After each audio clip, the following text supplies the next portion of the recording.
Rahayu saudara-saudara Siwatosan Haji Nusantara, jumpa lagi dengan saya Joko Supriyadi dari JS Collection Kris Hadi Channel Jakarta. Pada tayangan ke-68, tema yang saya ambil perkembangan Tosan Haji Palembang, suatu tinjauan sejarah. Mari kita awali dengan sebuah review. Di depan kita ada semacam suatu keris dengan rangka model Cirebonan. Mari kita dekatkan. Ternyata pada pelokan atas itu ada tulisan Arab, merupakan tulisan sholawat Shallallahu alaihi wasallam, merupakan suatu sholawat Nabi. Tentu saja dari rangka ini kita bisa melihat bahwa pengaruh eksistensi Islam sudah mulai kuat pengaruhnya, sehingga secara terbuka sudah dibuat di dalam satu rangkanya. Namun kita lihat apa ada di dalam rangka Cirebon ini, keris seperti apa.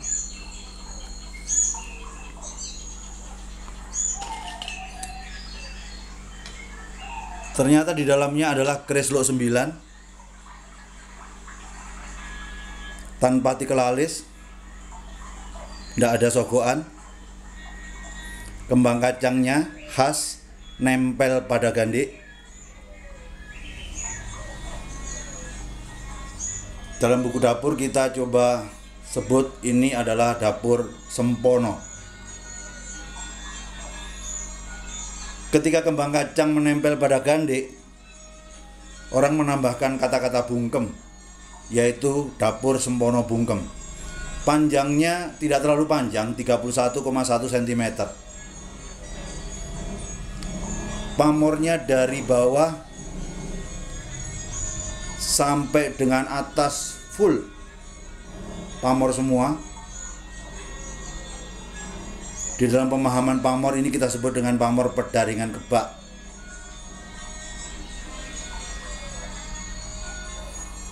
Ketika melihat model pamorannya pada sor-soran ini akan Anda lihat sangat mirip model-model pamoran-pamoran yang ada pada pola-pola pamor Bugis.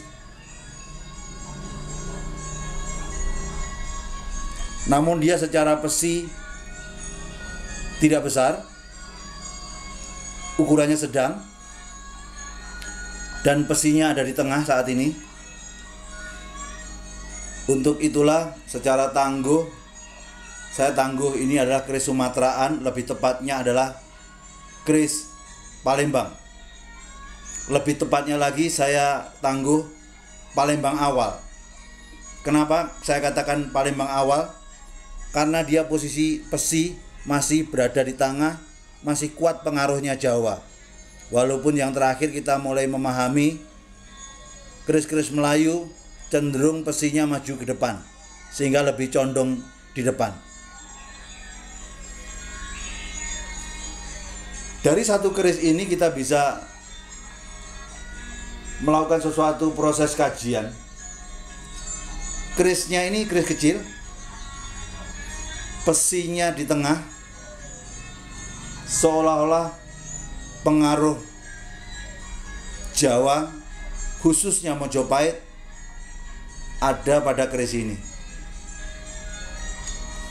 Ketika melihat pamorannya pada sor-soran, polanya model pola-pola pamor Bugis, seolah-olah Bugis juga ikut mempengaruhi. Dari sandangannya kita lihat adalah sandangan Cirebonan dengan ada tulisan sholawat pada peloknya. Kalau kita bicara tentang Palembang, terus kemudian di mana letak daripada Sriwijaya sebagai cikal bakal daripada Palembang? Bagaimana pengaruh daripada pendahulunya Sriwijaya ini ke Palembang? Kok tidak nampak lagi pada keris Palembang ini? Mari kita sama-sama diskusikan pada pembicaraan-pembicaraan berikut.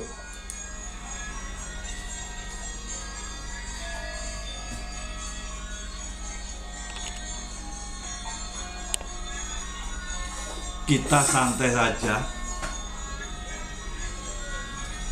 Mari kita awali dengan doa. Semoga senantiasa yang terindah dan yang terbaik terlimpah untuk kita semua. Pada kesempatan ini saya mencoba membawakan tema perkembangan Tosanaji Palembang, dan saya kaitkan dengan suatu tinjauan tentang sejarahnya. Bicara tentang perkembangan sejarah, semuanya itu keterkaitannya dengan suatu pengaruh. Pengaruh itu bergeraknya seperti pergerakan suatu energi. Terlalu canggih saya bicara pengaruh dikaitkan dengan energi, karena faktanya sebuah pengaruh itu selalu dari positif menuju negatif, dari suatu tempat bertekanan kuat menuju bertekanan rendah, termasuk tentang perjalanan angin pun demikian. Jadi ketika kita bicara sejarah, misalnya dalam urusan tentang perkembangan agama Buddha misalnya, bisa saya katakan bahwa Buddha dari Jawa banyak dipengaruhi oleh Buddha dari Sumatera, karena cikal bakalnya adalah dari sana. Namun kalau kita bicara tentang masalah Tosanaji, ya tentu saja awalnya adalah dari Jawa menyebar ke Sumatera, Kalimantan, Sulawesi, bahkan sampai ke Brunei, Malaysia, ke sampai Thailand, Vietnam, dan lain sebagainya. Karena perkembangan suatu pengaruh budaya itu memang selalu seperti demikian adanya. Saya dulu pernah berbicara tentang suatu sejarah yang terkait dengan Sriwijaya. Kira-kira Anda apakah masih ingat tentang kenapa Sriwijaya kerisnya mirip seperti keris-keris Singosari? Patut diduga akibat ekspedisi Pamalayu yang dilakukan oleh Singosari mampu menaklukkan Melayu, kecuali dia tidak mampu menaklukkan Sriwijaya, tapi berhasil mempengaruhi secara budaya, sehingga pada akhir abad 13 keris-keris Sriwijaya sudah mempunyai sesuatu gambaran prototipe yang mirip seperti kayak keris Singosari. Apa jadinya ketika Singosari berpindah kekuasaannya ke Mojo? Walaupun awalnya Singosari dikalahkan oleh Jayakatwang, kemudian Jayakatwang dikalahkan oleh Raden Wijaya, akhirnya pusat kekuasaan pindah ke Mojopahit. Tentu saja perkembangan budaya perkerisan juga mengikuti. Singosari yang besar gagah-gagah menuju Mojopahit yang kecil-kecil tapi cukup luas dan mantap. Hal yang sama juga terjadi ketika di Sriwijaya akhirnya ditutup pemerintahnya oleh Mojopahit. Otomatis perpindahan pusakanya dari Sriwijaya yang seperti Singosari gede-gede berubah menuju ke Palembang yang kecil-kecil. Kenapa saya katakan bahwa Mojopahit itu memang yang mengakhiri cerita Sriwijaya? Karena memang saat itu di Sriwijaya masih ada suatu kekuasaan dan ada sesuatu kerajaan yang kita sebut dengan Prameswara. Raja Prameswara ketika dia dikalahkan oleh Majapahit pada akhir abad 14, akhirnya dia melarikan diri ke Bitung, mencoba mengembangkan kerajaan di sana dan gak berhasil. Akhirnya dibantu oleh raja-raja dari Melayu, dia berhasil menjadi raja di Malaka. Yang sepanjang Malaka ya sekarang itu Malaysia. Makanya nggak heran orang-orang Malaysia punya ikatan yang sangat kuat dengan orang-orang Sumatera di Melayu tadi, merasa bahwa dia ikatannya satu rumpun. Ada seorang senior keris yang selalu mengingatkan saya, Sriwijaya itu bukan dikalahkan oleh Mojopahit. Saya mengatakan ditutup pemerintahnya oleh Mojopahit. Entah Anda katakan dikalahkan, terserah.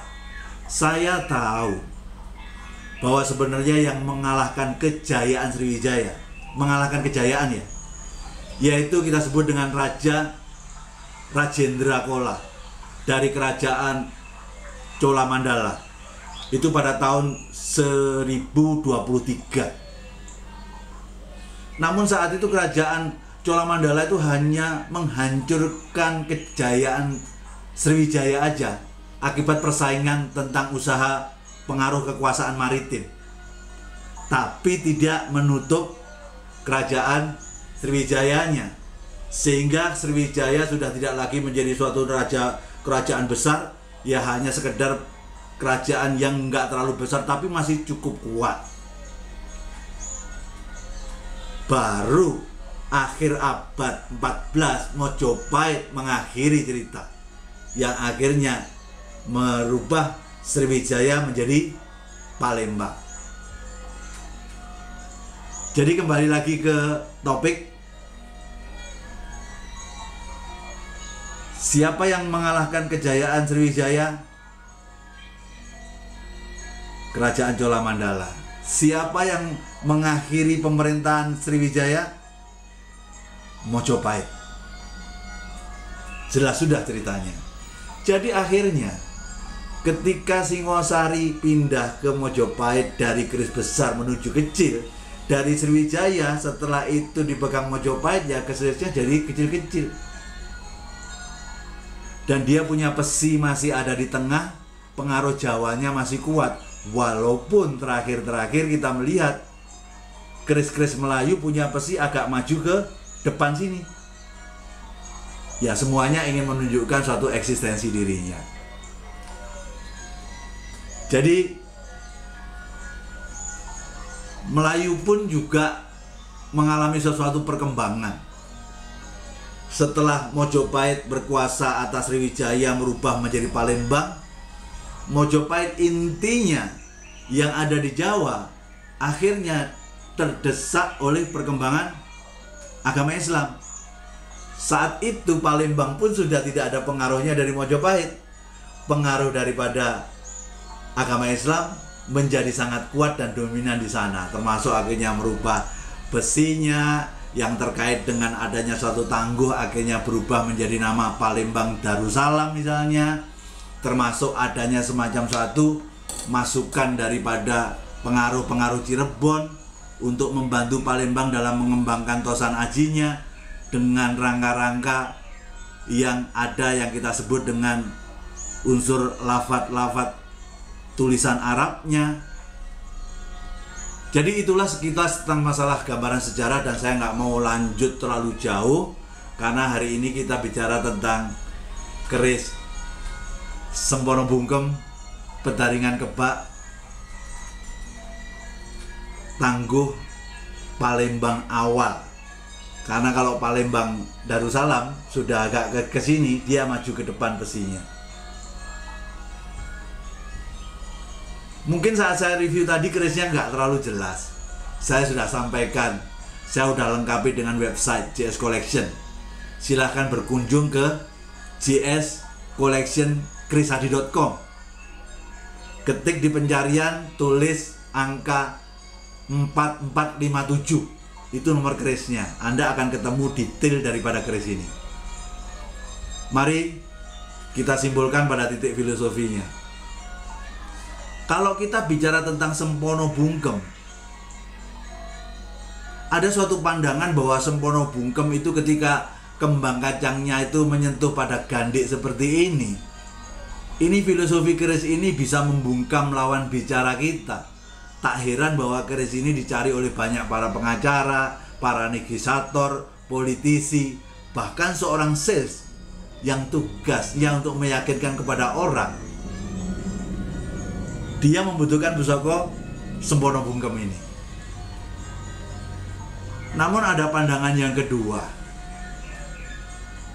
Karena ini Sempono Luk 9, Luk 9 itu adalah urusan kesempurnaan, apalagi sempono itu adalah sampurno. Bisa saja keris ini secara filosofi untuk membantu untuk mencapai kasampurnaning urip.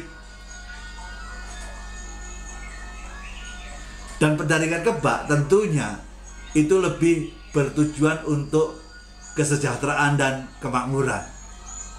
Jadi kalau kita coba simpulkan keseluruhannya, secara dapur untuk menuju kesempurnaan kehidupan yang terkait dengan urusan religi, agar kita sempurna hidup, nantinya kita mendapatkan kemuliaan kehidupan nantinya di akhirat tentunya. Dan pendaringan kebak itu kesejahteraan, kemakmuran untuk urusan di dunia. Berarti keris ini secara filosofi untuk menunjang terciptanya kesejahteraan dunia akhirat.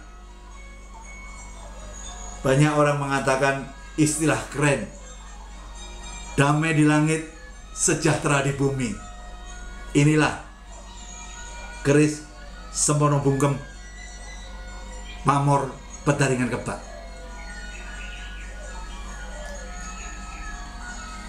Dari akhir cerita selalu saya sampaikan bahwa keris itu jangan hanya sekedar dilihat.